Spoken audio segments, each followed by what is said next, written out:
नमस्कार दोस्तों, GK stocks में स्वागत है। आज का अपना टॉपिक है यूपी पुलिस कांस्टेबल भर्ती 2024 के संपूर्ण सिलेबस के बारे में। यह टॉपिक बहुत ही इम्पोर्टेंट दोस्तों, क्योंकि हम यदि किसी भी एग्ज़ाम की तैयारी कर रहे हैं तो उसके संपूर्ण सिलेबस की जानकारी होना अति आवश्यक है। जब तक हम संपूर्ण सिलेबस जानेंगे ही नहीं तब तक हम लोग की तैयारी अच्छी तरह से होगी नहीं। तो चलते हैं, आज हम हिंदी, मैथ, जीके और रीजनिंग के बारे में संपूर्ण सिलेबस इनका ब्रेक वाइज करके बताएंगे और ये भी बताएंगे कि कौन सा इसमें टॉपिक इम्पोर्टेंट है, किससे कितने मार्क्स आ सकते हैं। तो दोस्तों, आप पूरे वीडियो में बने रहिएगा, वीडियो बिना स्किप किए पूरा वीडियो देखिएगा।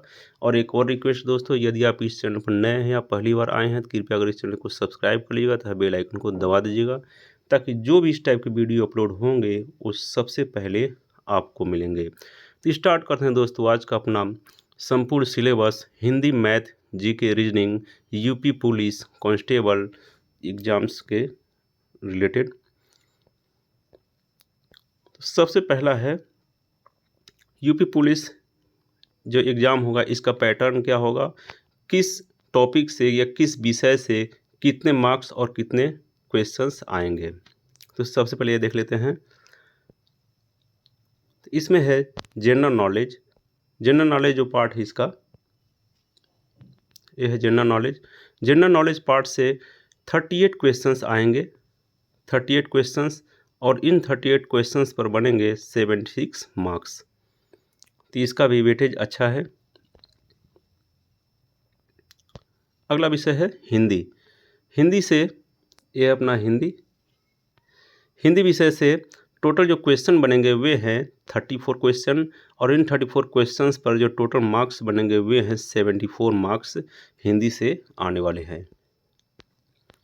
अगला है numerical and mental ability, means यह मैथमेटिक्स का पोर्शन है, और इस मैथमेटिक्स से टोटल जो क्वेश्चन बनेंगे वे हैं 38 क्वेश्चंस, और जो टोटल मार्क्स वे हैं 76 मार्क्स इससे आएंगे।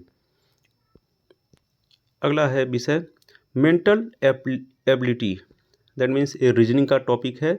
रीजनिंग का है इसमें ये है रीजनिंग का। रीजनिंग का देखते हैं क्या क्या है। रीजनिंग से जो टोटल क्वेश्चन से बनेंगे वे हैं 37 क्वेश्चन, और जो टोटल मार्क्स बनेंगे वे हैं 74 मार्क्स इसमें बनेंगे। तो इस तरह से टोटल जो नंबर ऑफ क्वेश्चंस होंगे वे हैं, टोटल नंबर ऑफ क्वेश्चन है 150, 150 क्वेश्चंस आएंगे, और इन 150 क्वेश्चन पर 300 मार्क्स बनेंगे। अब चलते हैं दोस्तों, इनका ब्रेक वाइज करके सब्जेक्ट वाइज पूरा डिटेल्ड इनका सिलेबस समझते हैं, और इस सिलेबस में किस टॉपिक से कितने क्वेश्चंस आने की संभावना है ये भी बताएंगे। तो सबसे पहला अपना टॉपिक है, सबसे अपना जो विषय और टॉपिक है वह है सामान्य ज्ञान, जीके पोर्शन। जीके पोर्शन एक लेंदी पोर्शन होता है और इसमें बहुत सारे टॉपिक्स आते हैं। जैसे इसमें पहला है अपना भारत का इतिहास। भारत का इतिहास जो है बहुत ही इम्पोर्टेंट है। भारत के इतिहास में हम लोग का एंसेंट, मेडिवल और मॉडर्न, मीन्स प्राचीन और मध्य और आधुनिक भारत का इतिहास तीनों ही आएगा। तो तीनों से ही आपको इसमें पढ़ना होगा, और इस टॉपिक से लगभग 3 से लेके 4 क्वेश्चंस तो आते ही आते हैं। अगला है उत्तर प्रदेश राज्य की शिक्षा, संस्कृति, परंपराएं और सामाजिक व्यवहार। यह है यूपी स्पेशल। आप इसको यूपी स्पेशल से पढ़ सकते हैं। यूपी स्पेशल का जो भी नोट्स होगा उसे आप पढ़ेंगे तो इससे आप कवर हो जाएगा। इससे भी कम से कम मिनिमम 1 मार्क्स तो आएंगे ही आएंगे। जो तीसरा अपना टॉपिक इसमें है वह है भारतीय संविधान। भारतीय संविधान तो सभी एग्जाम्स के लिए बहुत इंपॉर्टेंट है। इस एग्ज़ाम्स के लिए भी इम्पोर्टेंट होगा, क्योंकि इस एग्ज़ाम्स में भी इसमें से 3 से 4 क्वेश्चंस भारतीय संविधान से आने के चांस हैं। अगला है भारतीय कृषि। भारतीय कृषि से भी क्वेश्चंस आ सकते हैं। ये बहुत ज़्यादा कोई इम्पोर्टेंट है नहीं, फिर भी इसको आप पढ़ लीजिएगा, इससे से लगभग 1 क्वेश्चंस बनेंगे। विज्ञान, ये जो विज्ञान का जो टॉपिक है, विज्ञान है, विज्ञान बहुत ही इम्पोर्टेंट है। इससे सभी एग्जाम्स में क्वेश्चन आते हैं, और इससे आपको लगभग 3 से 4 क्वेश्चन इससे बनेंगे। तो विज्ञान का पोर्शन ही बहुत इंपॉर्टेंट है। इस विज्ञान में आ जाएंगे आपको physics, chemistry, biology, environmental science और करंट अफेयर्स जो होंगे विज्ञान के, जो साइंस टेक्नोलॉजी से उससे रिलेटेड आ जाएंगे। और अगला है टॉपिक अपना खेल। खेल से रिलेटेड जो करंट अफेयर आपका जो पढ़े होंगे आप, उसमें खेल से रिलेटेड जो भी टॉपिक हैं, जैसे वर्ल्ड कप हो गया, अदर जो भी खेल पुरस्कार हो गए, वे सब खेल से रिलेटेड आ जाएंगे। तो खेल का पोर्शन आप यहाँ से करंट अफेयर से कर सकते हैं। अगला है भारत और उनके पड़ोसी राज्य, पड़ोसी देश और भारत उनके जो हैं, इससे लगभग एक क्वेश्चन तो इससे आ ही जाएगा। राष्ट्रीय अंतर्राष्ट्रीय पुरस्कार, इससे ये इम्पोर्टेंट है क्योंकि बहुत सारे पुरस्कार और अंतर्राष्ट्रीय पुरस्कार हैं, जैसे नोबेल पुरस्कार हो गया, दादा साहब फाल्के पुरस्कार हो गया और अदर जो भी पुरस्कार हैं, इनसे भी लगभग 1 से लेकर 2 क्वेश्चन आएंगे। यह भी इम्पोर्टेंट टॉपिक है। भारतीय संस्कृति, कला और संस्कृति का है, आर्ट एंड कल्चर, इससे भी लगभग 1 क्वेश्चन बनेगा। उसके बाद है भारतीय अर्थव्यवस्था, भारतीय अर्थव्यवस्था भी एक इम्पोर्टेंट टॉपिक है, इससे भी लगभग 2 से 3 क्वेश्चन इससे आने के चांस हैं। अगला है जनसंख्या, पर्यावरण, शहरीकरण, यह भी एक टॉपिक है, इन्वायरमेंटल साइंस का टॉपिक है। इस साइंस में ही आपको आ जाएगा, ये साइंस आप पढ़ेंगे उसमें आप कवर हो जाएगा, ये बहुत ज़्यादा इंपॉर्टेंट नहीं है। इस साइंस आप पढ़ेंगे उसमें आपके एनवीएस कंप्लीट हो जाएंगे, इससे भी लगभग एक क्वेश्चन आने की चांस है। भारतीय और विश्व भूगोल और प्राकृतिक संसाधन मानव अधिकार, यह एक इम्पॉर्टेंट टॉपिक है, यह ज्योग्राफी का टॉपिक है, ज्योग्राफी का पूरा पोर्शन इसमें है। इससे लगभग आपका 3 से 4 क्वेश्चन इससे बनेंगे, यह एक इम्पोर्टेंट टॉपिक है। मानव अधिकार है, इसके बाद मानव अधिकार कोई विशेष टॉपिक है नहीं, इससे भी क्वेश्चन बन सकते हैं, हालांकि आप पढ़ लीजिएगा। उत्तर प्रदेश में राजस्व, पुलिस और सामान्य प्रशासनिक व्यवस्था,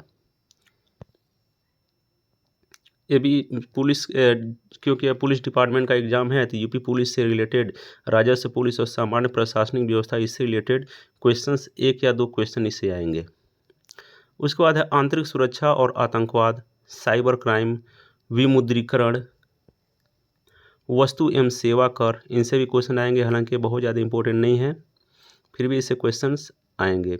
वस्तु एवं सेवा कर, सोशल मीडिया, संचार, महत्वपूर्ण दिन से क्वेश्चन आते हैं, जैसे कौन सा दिवस कब मनाया जाता है, देश, राजधानियाँ, मुद्राएं, ये इम्पोर्टेंट है दोनों, ये आपको इम्पोर्टेंट नहीं, दोनों मिला करके 2 से 3 क्वेश्चन इसमें बन जाएंगे।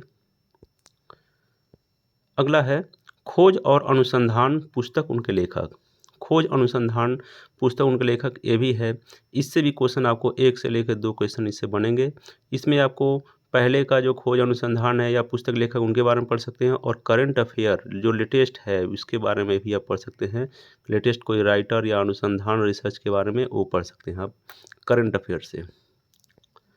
अगला अपना जो विषय है वह है हिंदी, और हिंदी से भी बहुत सारे टॉपिक जुड़े हुए हैं, इसके बारे में देखते हैं। हिंदी में है हिंदी और अन्य भारतीय भाषाएं, हिंदी है और अन्य जो भारतीय भाषाएं हैं, जो तरह तरह के भाषाएं हैं राज्यों में, उनसे रिलेटेड 1 से 2 क्वेश्चन इससे बनेंगे। हिंदी व्याकरण का मौलिक ज्ञान, हिंदी वर्णमाला, इससे भी बनेंगे 1 से 2 क्वेश्चन। मुहावरे, लोकोक्तियाँ, ये बहुत ही इम्पोर्टेंट है, ये तो वेरी इंपॉर्टेंट टॉपिक है, इससे आपको 3 से 4 क्वेश्चन बनेंगे। तत्सम तद्भव, ये भी बहुत ही इम्पोर्टेंट टॉपिक है, इससे भी आपको 2 से 3 क्वेश्चन बनेंगे। इसके बाद है पर्यायवाची भी इम्पोर्टेंट है।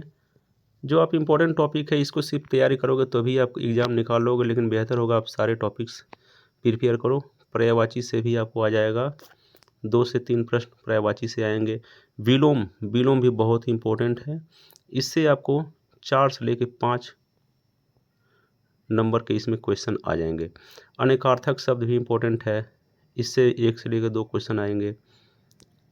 इसके बाद समरूपी भिन्नार्थक शब्द, ये भी है, इससे लगभग 1 क्वेश्चन बन सकता है, ज़्यादा इम्पोर्टेंट नहीं है। वाक्यांश के स्थान पर एक शब्द, अशुद्ध वाक्यों को शुद्ध करना, ये जो दोनों है ये आपको कॉमन एरर के रूप में आ जाएंगे, इनसे लगभग आपके 2 प्रश्न आएंगे ही आएंगे। लिंग से आपको 2 प्रश्न लगभग आएगा ही आएगा। इसके बाद है वाच्य है, अव्यय है, उत्सर्ग है, उपसर्ग है, प्रत्यय है, समास है। समास इसमें इम्पोर्टेंट है, समास से हर बार क्वेश्चन आते ही रहते हैं, इससे लगभग आपको 2 मार्क्स तो आएगा ही आएगा। और संधि संधि से तो किसी भी एग्जाम से हम चले आएंगे, इसमें आपको 3 से लेकर 4 नंबर का क्वेश्चन आता है, तो इस हिसाब से यह बहुत ही इम्पोर्टेंट है। इसके बाद है रस, छंद, अलंकार, ये तीनों मिला करके आपको 2 से 3 क्वेश्चन इसमें बन जाएंगे। उसके बाद है अपठित, बोध, काल, क्रिया, वचन, इनसे भी क्वेश्चन आते रहते हैं, ये भी आएंगे। कारक है, सर्वनाम है, विशेषण है, प्रसिद्ध कवि, लेखक एवं उनकी प्रसिद्ध रचनाएं और हिंदी भाषा में पुरस्कार, ये सभी टॉपिक है, इनको भी आप पढ़ लीजिएगा, इससे भी क्वेश्चन बनते रहते हैं, 1-2 क्वेश्चन आते रहते हैं। अगला अपना है मैथमेटिक्स का पोर्शन। मैथमेटिक्स पोर्शन में है जो इम्पोर्टेंट टॉपिक है, ये देखते हैं।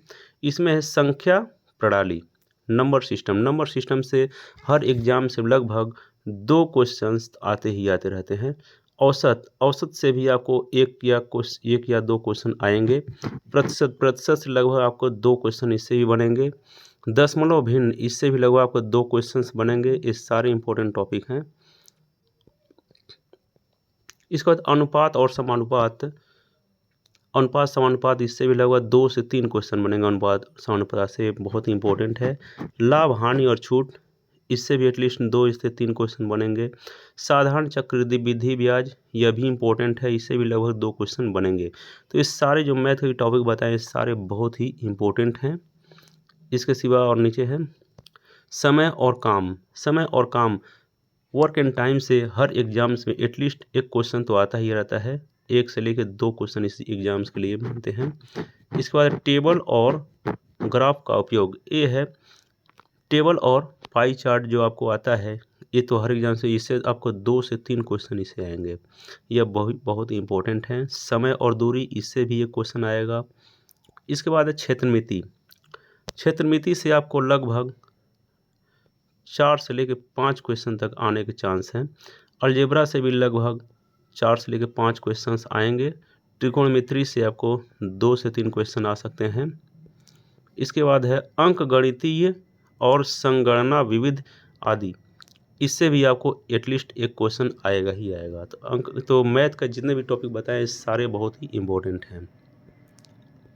अगला अपना है विषय मेंटल एबिलिटी, IQ टेस्ट या रीजनिंग इसे कह सकते हैं। इसके जो टॉपिक्स हैं इस पर ध्यान देते हैं। इसमें है तार्किक आरेख। तार्किक आरेख से हर एग्जाम्स में एटलीस्ट इससे भी 2 क्वेश्चन आपको बनेगा ही बनेगा। समानता एनालॉगी, इससे भी एटलीस्ट आपको 2 क्वेश्चन आएंगे। शब्द और अक्षर, इससे 1 या 2 क्वेश्चन आएंगे। अक्षर और संख्या श्रृंखला, इससे अक्षर और संख्या श्रृंखला से एटलीस्ट आपको इससे भी 1 से 2 क्वेश्चन आएंगे। दिशा बोध से 1 क्वेश्चन आएगा ही आएगा। प्रतीक रिश्ते की व्याख्या, डेटा की तार्किक व्याख्या, तर्कों की प्रबलता, सामान्य ज्ञान परीक्षण, इन सभी से आपको 1 या 2 क्वेश्चन आएंगे। धारणा परीक्षण, श्रृंखला पूर्णता परीक्षण, कोडिंग डिकोडिंग, इसमें कोडिंग डिकोडिंग जो है बहुत ही इंपॉर्टेंट है। इससे तो हर एग्जाम से आपको 2 से 4 नंबर तक का क्वेश्चन मान लिया जाएगा। इसके बाद है संबंध और सादृश्य परीक्षण, अलग पहचान, रक्त संबंध, रक्त से ब्लड रिलेशन,